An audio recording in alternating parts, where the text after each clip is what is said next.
queria saber sobre isso, qual é o momento específico, né, da obra dele que existe essa influência, ou se foi foram deturpadas as ideias dele, enfim, qual é a cara disso no nazismo, né? Você se refere à minha introdução, quando eu tentei mostrar os diferentes desdobramentos que o pensamento de Nietzsche teve, tanto ao longo do século XX como nos nossos dias. Eu tomei como mote dessa introdução o capítulo dedicado a Nietzsche por Habermas no Discurso Filosófico da Modernidade.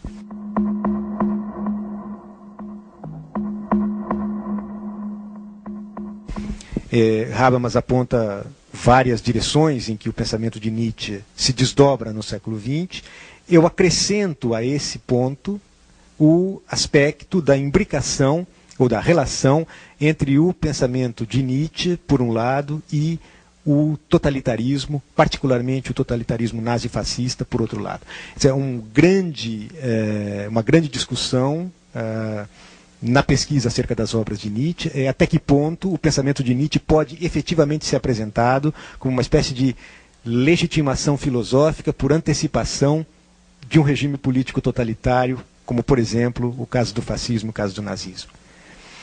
É certo que Mussolini, por exemplo, se referia ao Nietzsche como o seu inspirador.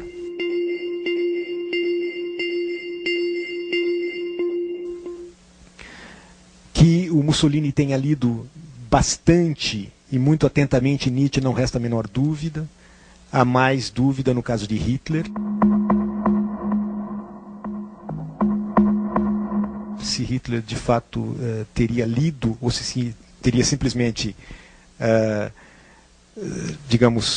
recorrido à patronagem e ao prestígio intelectual de um filósofo como Nietzsche apenas para passar a impressão de ser também um homem letrado.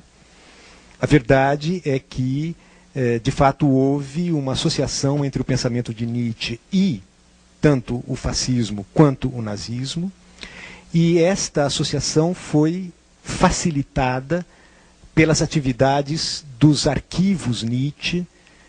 O Nietzsche permaneceu 11 anos em estado da mais completa privação das suas faculdades intelectuais, completamente enlouquecido, né? E o seu espólio intelectual foi gerido pela irmã. A irmã era uma pessoa que organizou esse espólio em um arquivo e que pretendeu, por uma série de razões, entre outras pelo seu notório antissemitismo e pela sua, forte proximidade com, eu diria quase que identificação com o nacionalsocialismo, pretendeu apresentar o pensamento de seu irmão como sendo um pensamento aparentado com as perspectivas ideológicas, sobretudo racistas e totalitárias, do nazifascismo.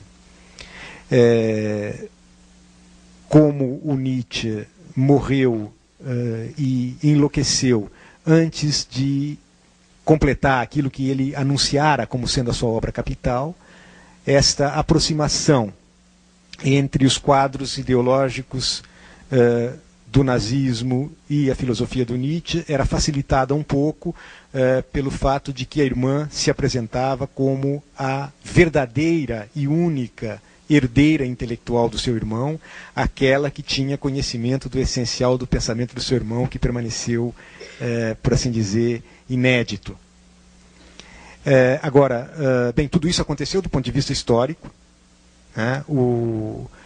Não sei se muitas pessoas daqui sabem, mas a irmã do Nietzsche presenteou o Hitler no seu aniversário com o cajado que o Nietzsche andava nas suas excursões, recebeu poupudos subsídios do Partido Nacional Socialista e, portanto, estabeleceu de fato uma ligação muito intensa e muito próxima entre o regime nazista e o legado intelectual, espiritual de Nietzsche. Porém,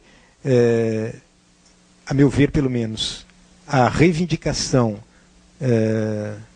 do pensamento de Nietzsche por qualquer tipo de ideologia totalitária é absolutamente contrária ao que há de essencial no pensamento nietzschiano.